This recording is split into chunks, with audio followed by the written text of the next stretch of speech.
apakah benar bahwa siswa harus naik kelas pada kurikulum Merdeka.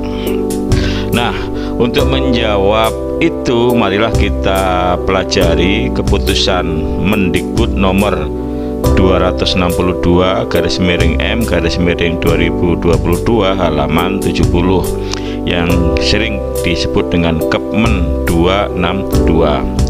Di halaman 70 dikatakan bahwa nomor 8 ya, pada SD atau MI, SMP atau MTS, SMA atau MA, SMK atau MAK atau bentuk lain yang sederajat, satuan pendidikan memiliki keleluasaan untuk menentukan kriteria kenaikan kelas. Nah, berarti di sini sekolah itu wajib menentukan kriteria kenaikan kelas dengan mempertimbangkan A. Laporan kemajuan belajar, B. Laporan pencapaian proyek penguatan profil pelajar Pancasila, C. Portofolio peserta didik, dan seterusnya. Ini ada 8 pertimbangan yang harus dipertimbangkan oleh satuan pendidikan ketika membuat kriteria kenaikan kelas. Nah, kriteria ini nanti harus dicantumkan di kurikulum operasional satuan pendidikan atau yang sering disingkat dengan KUSP. Nah, dengan demikian ketika sekolah nanti menentukan kriteria kenaikan kelas, itu berarti ada kemungkinan anak yang tidak naik kelas ketika tidak memenuhi kriteria yang telah dibuat oleh satuan pendidikan. Nah, kriteria kenaikan kelas ini, sobat pembelajar sekalian, itu diberi keleluasaan, artinya tidak harus saklek, tidak harus sama dengan sekolah lain ya, tidak harus persis juga yang ada di ketentuan-ketentuan di Kepmen 262 ini. Jadi saya tegaskan lagi, dengan adanya kriteria kenaikan kelas, maka dimungkinkan anak tidak naik kelas bila tidak memenuhi kriteria. Tetapi sobat pembelajar sekalian, masalah anak tidak naik kelas ini kita harus benar hati-hati ya. Nah, kehati-hatian ini itu dijelaskan di Pedoman Pembelajaran dan Asesmen tahun 2022 di halaman 61. Saya bacakan ya. Dalam proses penentuan peserta didik tidak naik kelas, perlu dilakukan musyawarah dan pertimbangan yang matang sehingga opsi tidak naik kelas menjadi pilihan paling akhir. Nah, jadi di sini dikatakan bahwa ketika anak nanti itu misalkan diputuskan tidak naik kelas, itu harus melalui musyawarah dan pertimbangan sangat matang dan opsi yang paling terakhir, artinya tidak ada jalan lain selain tidak naik kelas. Tetapi ketika dimungkinkan ada jalan lain ya, maka jangan sampai anak itu tidak naik kelas ya. Dengan demikian sebenarnya di pedoman ini menyarankan bahwa semua siswa itu naik kelas. Ingat, ini sarannya semua siswa itu naik kelas. Kalaupun nanti tidak naik kelas, maka betul-betul melalui musyawarah dengan pertimbangan yang sangat matang, tidak boleh gegabah. Banyak penelitian menunjukkan bahwa tinggal kelas tidak memberikan manfaat signifikan untuk peserta didik, bahkan cenderung memberikan dampak. Nah, inilah mengapa disarankan ya anak itu semua naik kelas, karena kalau tidak naik kelas itu ternyata dari hasil studi atau dari hasil penelitian lebih banyak dampak negatifnya daripada dampak positifnya. Nah, ini pertimbangannya. Ini sudah dilakukan studi atau penelitian di berbagai negara, sehingga walaupun di Kepmen 262 itu anak dibolehkan tidak naik kelas ketika tidak memenuhi syarat, tetapi di Pedoman Pembelajaran dan Asesmen ini sebaiknya semua anak naik kelas, kecuali memang itu opsi terakhir sudah tidak bisa ditolong lagi, maka boleh anak tidak naik kelas. Namun Yang perlu kita perhatikan, ketika anak itu semua naik kelas, ada beberapa tujuan pembelajaran yang tidak tercapai pada kelas sebelumnya. Ini yang perlu diperhatikan. Kadang-kadang kita sebagai guru, sebagai pendidik, ketika anak naik kelas, beberapa kompetensi yang tidak dikuasai itu dibiarkan saja ketika sudah naik kelas. Ini yang perlu kita ubah paradigmanya. Ketika nanti anak dari beberapa kompetensi atau beberapa materi atau beberapa tujuan pembelajaran yang tidak tercapai, maka harusnya guru atau pendidik itu memperhatikan, memperbaiki mana kompetensi atau materi atau tujuan pembelajaran yang belum tercapai. Nah, ini yang perlu diperbaiki. Oke, saya simpulkan ya. Pertanyaan, apakah semua anak itu wajib naik kelas? Tidak. Kenapa? Karena ada kriteria yang ditetapkan oleh satuan pendidikan kapan anak bisa naik kelas. Tetapi ketika anak itu memang tidak naik kelas, itu harus dipertimbangkan melalui musyawarah dengan pertimbangan yang sangat matang yang merupakan opsi terakhir. Nah, nanti kalau anak itu misalkan dengan kelemahan-kelemahan tertentu, dengan beberapa tujuan pembelajaran yang tidak tercapai, maka guru harus memperbaiki di kelas berikutnya. Setelah melihat paparan video dari video tersebut, saya memiliki argumen dari dalam diri saya sendiri. Memang, kurikulum merdeka diperbolehkan untuk tidak menaikkan siswa-siswinya. Namun, sebelum siswa-siswi tersebut dipastikan tidak naik, siswa-siswi tersebut harus menyediakan dan menyelesaikan bagian pengayaan dari Bapak Ibu guru. Selain itu, jika ada siswa-siswi yang terancam tidak naik, maka para guru harus memusyawarahkan kepada kepala sekolah dan kepada guru-guru yang lainnya. Jadi, di dalam video ini bisa kita sebutkan bahwa guru harus maksimal mungkin dengan menaikkan siswa. Padahal pada kurikulum merdeka ini tidak apa-apa jika siswa tidak naik. Selain itu, menurut saya dari video tersebut lebih menyalahkan kepada pihak guru, karena jika siswa tidak naik kelas, maka guru dianggap gagal dalam mendidik siswanya. Oleh karena itu, saya merasa bahwa video tersebut tidak relevan dengan kenyataan yang ada pada pendidikan pada saat ini. Dari isi video dijelaskan bahwa dalam kurikulum merdeka, kenaikan kelas didasarkan pada pencapaian kompetensi serta pengembangan karakter. Namun, tekanan sosial, citra sekolah, serta kebijakan yang tidak konsisten seringkali memaksa guru untuk menaikkan siswa tanpa mempertimbangkan syarat-syarat tertentu. Menurut argumen saya, menaikkan siswa tanpa mempertimbangkan pencapaian kompetensi dapat merugikan proses pendidikan. Siswa kesulitan dalam tingkat lanjut dan guru terbebani.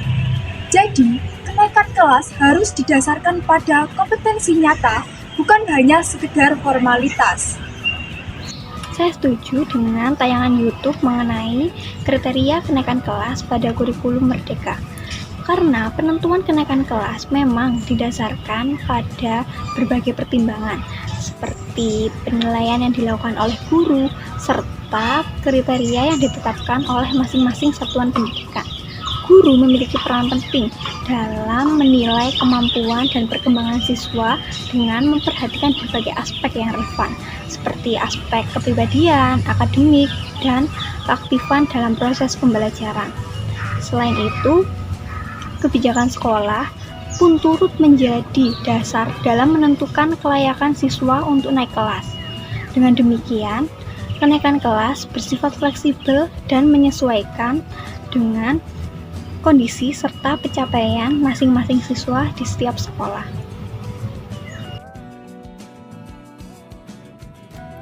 Di sini aku akan melanjutkan opini teman-teman sebelumnya. Nah, sekarang aku akan membahas tentang program yang cocok untuk 5 tahun mendatang, yaitu program homeschooling. Homeschooling sendiri adalah salah satu program informal untuk anak-anak yang tidak berhasil dalam pendidikan formal. Nah, Homeschooling ini bersifat fleksibilitas atau menyesuaikan. Program homeschooling ada kelebihan dan kekurangan. Yang pertama, ada kelebihan dari homeschooling. Yang pertama, anak-anak dapat mengulang dan memahami akademik yang gagal sebelumnya, serta orang tua, guru, dan anak akan lebih dekat untuk mendukung dan memotivasi anak tersebut. Sedangkan ada kekurangan, yaitu yang pertama, anak-anak akan melakukan interaksi yang sangat minimal, tidak seperti pendidikan formal sebelumnya. Orang tua bisa membantu mereka dengan mengikutkan ekstrakurikuler yang akan menumbuhkan interaksi mereka yang lebih dekat. Kelas homeschooling didesain menarik seperti sekolah formal pada umumnya yang akan menumbuhkan semangat para pesertanya. Selanjutnya adalah program pendidikan berbasis AI atau Artificial Intelligence. Program pendidikan berbasis AI dirancang untuk meningkatkan kualitas pembelajaran dengan memanfaatkan teknologi kecerdasan buatan.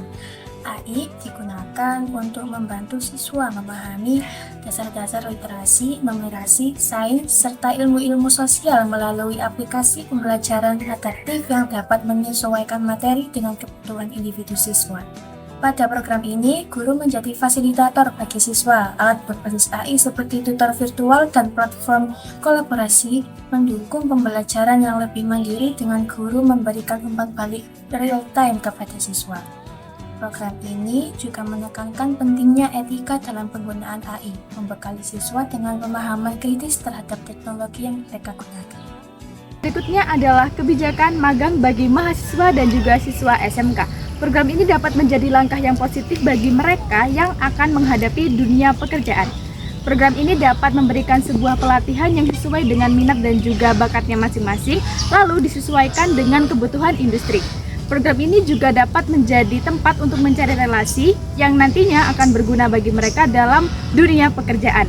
Contohnya seperti mahasiswa jurusan manajemen yang magang di tempat perusahaan retail, kemudian mahasiswa hukum yang bisa magang di instansi pemerintahan, lalu jurusan teknik mesin yang bisa magang di bengkel otomotif. Maka pemerintah perlu mengadakan pengawasan pada pelaksanaan program magang ini, agar program magang dapat menjadi adil dan juga tidak terjadi eksploitasi tenaga kerja murah. Selain itu, program ini perlu diratakan aksesnya pada mahasiswa dan juga siswa-siswa di daerah terpencil agar mereka juga dapat merasakan dampak dari program kerja ini. Untuk siswa SMA, penguatan non-akademik dapat diterapkan melalui kegiatan ekstrakurikuler.